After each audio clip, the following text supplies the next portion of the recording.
ओडिशा के एक छोटे से गांव में, जहां खेत दूर दूर तक फैले थे, एक 12 साल का लड़का रहता था, अर्जुन। वह अपने गांव की सादगी और शांति को बहुत पसंद करता था। हर शाम जैसे ही सूरज ढलता और नारंगी रंग आसमान में घुलता, एक खास रस्म निभाई जाती थी। अंधेरा धीरे धीरे खेतों और पेड़ों को अपनी नरम काली चादर से ढक लेता था। इसी समय अर्जुन अपने घर के बाहर एक छोटा सा मिट्टी का तेल का दीपक जलाता था। यह दीपक सिर्फ रोशनी का एक स्रोत नहीं था, बल्कि इससे कहीं बढ़कर कुछ था।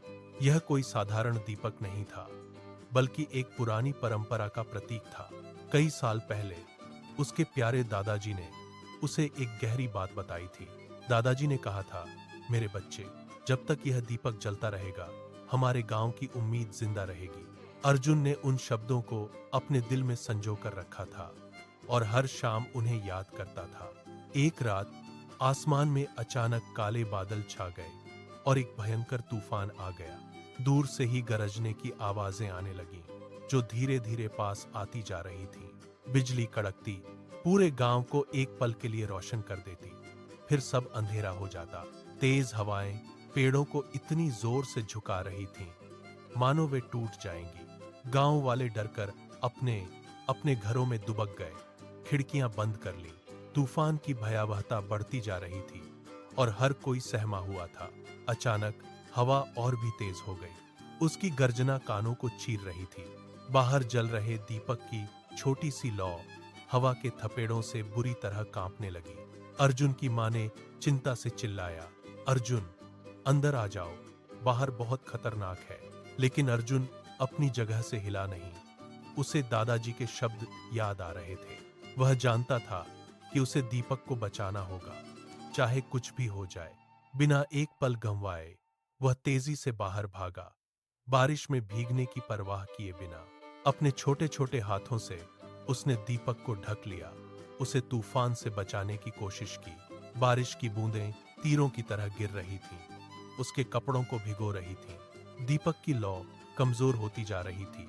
ऐसा लग रहा था जैसे वह किसी भी पल बुझ जाएगी। एक और तेज हवा का झोंका आया, जो पहले से भी ज्यादा ताकतवर था, और उसी पल दीपक की लौ बुझ गई।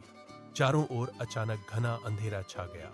उसी क्षण पूरे गांव की बिजली भी चली गई। सब कुछ अंधकार में डूब गया। चारों ओर घना डरावना अंधेरा छा गया, जिसने हर उम्मीद को निगल लिया। छोटे बच्चे डर के मारे रोने लगे। उनकी आवाजें तूफान में घुल गईं। कुत्ते भी बेचैनी से भौंकने लगे, जैसे वे किसी अनहोनी को महसूस कर रहे हों। अर्जुन का दिल तेजी से धड़कने लगा। उसे डर लग रहा था कि क्या उसने उम्मीद खो दी। क्या सच में यह दीपक ही गांव की रक्षा करता था? क्या अब सब खत्म हो गया था? लेकिन उसने हार नहीं मानी। उसके अंदर एक चिंगारी अभी भी बाकी थी। वह बारिश में भीगते हुए अंधेरे में सूखी रुई और तेल ढूंढने लगा। उसके हाथ ठंड से कांप रहे थे, लेकिन उसकी हिम्मत जरा भी नहीं डगमगाई थी। उसने धीरे से खुद से कहा, अगर उम्मीद बुझ गई तो सब कुछ खत्म हो जाएगा। उसे पता था कि उसे फिर से रोशनी लानी होगी, चाहे कितनी भी मुश्किल हो। आखिरकार उसे एक सूखी माचिस की डिब्बी मिली, जिसमें सिर्फ एक तीली बची थी। उसने सावधानी से उस आखिरी माचिस की तीली से दीपक को दोबारा जला दिया। इस बार लौ पहले से कहीं ज्यादा तेज और मजबूत थी, जैसे उसने नई शक्ति पाली हो। और तभी कुछ बहुत ही अजीब और चमत्कारी हुआ, जिसे देखकर हर कोई हैरान रह गया। तूफान, जो इतनी देर से कहर बरपा रहा था, धीरे धीरे शांत होने लगा। तेज हवा थम गई।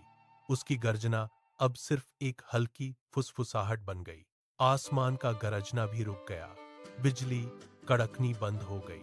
कुछ ही मिनटों में, जैसे किसी जादू से, गांव की बिजली भी वापस आ गई। गांव वाले अपने घरों से बाहर आए, यह देखने के लिए कि क्या हुआ था। उन्होंने देखा, अर्जुन बारिश में पूरी तरह भीगा हुआ था, ठंड से कांप रहा था, लेकिन उसके चेहरे पर एक मुस्कान थी और वह दीपक के पास खड़ा था। गांव के सबसे बुजुर्ग व्यक्ति ने आगे बढ़कर अर्जुन के कंधे पर हाथ रखा।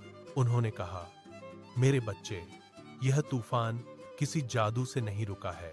उन्होंने आगे कहा, यह रुका क्योंकि किसी ने डर के आगे हिम्मत दिखाई है। उस दिन के बाद उस छोटे से दीपक को अब सुरक्षा का दीपक नहीं कहा गया। उसे एक नया और गहरा नाम मिला, हिम्मत का दीपक। और अर्जुन ने उस रात एक अमूल्य सबक सीखा जो उसने कभी नहीं भुलाया। उसने सीखा कि सबसे छोटी रोशनी भी सबसे बड़े अंधेरे को हरा सकती है। बस शर्त यह है कि कोई उसे बचाने की हिम्मत रखता हो। उसकी बहादुरी ने पूरे गांव को एक नई उम्मीद और प्रेरणा दी। अर्जुन अब सिर्फ एक लड़का नहीं, बल्कि हिम्मत और उम्मीद का प्रतीक बन गया था। और वह दीपक हर शाम गांव को यह याद दिलाता रहा कि हिम्मत कभी नहीं हारनी चाहिए।